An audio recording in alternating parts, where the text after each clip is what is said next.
Si un berger a envie de rentrer tôt, de sortir tard le matin, bah, c'est lui qui décide. Alors qu'avant, c'était vraiment les bêtes qui nous commandaient, quoi. Et quand les bêtes, elles montent, elles n'abîment pas la montagne. Elles vont à leur train, vous avez vu, ça va doucement, ça va. Elles font des drailles, hein, les petits sentiers, là. Alors que maintenant, quelquefois, on les contraint à descendre. Alors on met un coup de chien, et ça descend, et ça court, et ça abîme la montagne, quoi. Et ça, on ne le voyait pas avant, quoi.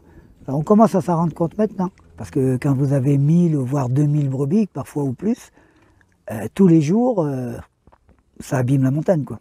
Bah, si on les monte en alpage, c'est parce qu'en bas, on ne pourrait pas se suffire. La sécheresse, elle est plus forte en bas. Cette année, ça va. L'an dernier, c'était tout brûlé en bas, quoi. Les éleveurs pour qui je travaille, ils n'auraient pas pu nourrir leurs bêtes. Il aurait fallu acheter des camions, des tonnes et des tonnes de foin, quoi. Et puis, je pense qu'au niveau de l'alpage, c'est l'entretien de la montagne aussi que de faire manger et faire pâturer par les vaches ou par les moutons. Le travail a beaucoup changé. Le métier de berger, moi, ça fait 50 ans. Et qu'il était beaucoup plus...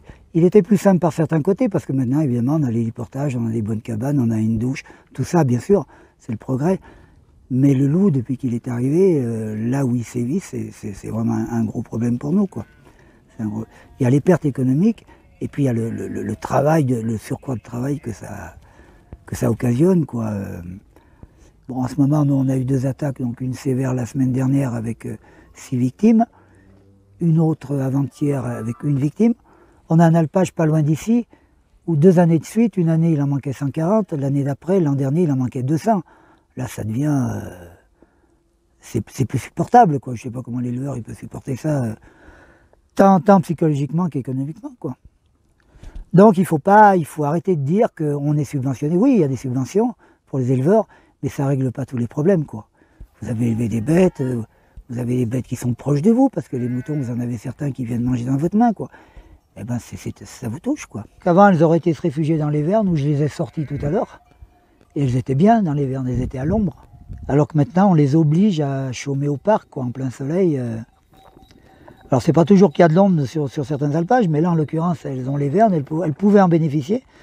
Aujourd'hui, elles n'en bénéficient plus, parce qu'on craint que le loup les attaque dans les vernes, et c'est souvent là que se produisent les attaques, quoi. Ben, le loup, c'est un opportuniste, on le voit très rarement. Moi, je l'ai vu 3 fois dans ma carrière, c'est pour vous dire, et pourtant il y en a quelques-uns, quoi.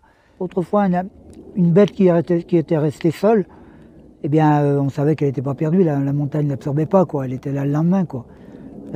Tandis qu'aujourd'hui, on n'est pas sûr de la retrouver, quoi. Ou si on la retrouve, elle est morte, quoi. Et puis, on a beaucoup d'agneaux ici aussi, donc ça en rajoute, quoi. On a presque la moitié d'agneaux sur... Et un agneau, c'est dispersé, il va se baffrer dans un coin en oubliant sa mère l'oublie aussi, à un moment en tous les cas, et puis après il est perdu, quoi. Puis vous avez vu comme c'est là-dessous, on a des herbes qui sont aussi hautes que nous, donc on n'est jamais sûr de rentrer toutes les bêtes, quoi.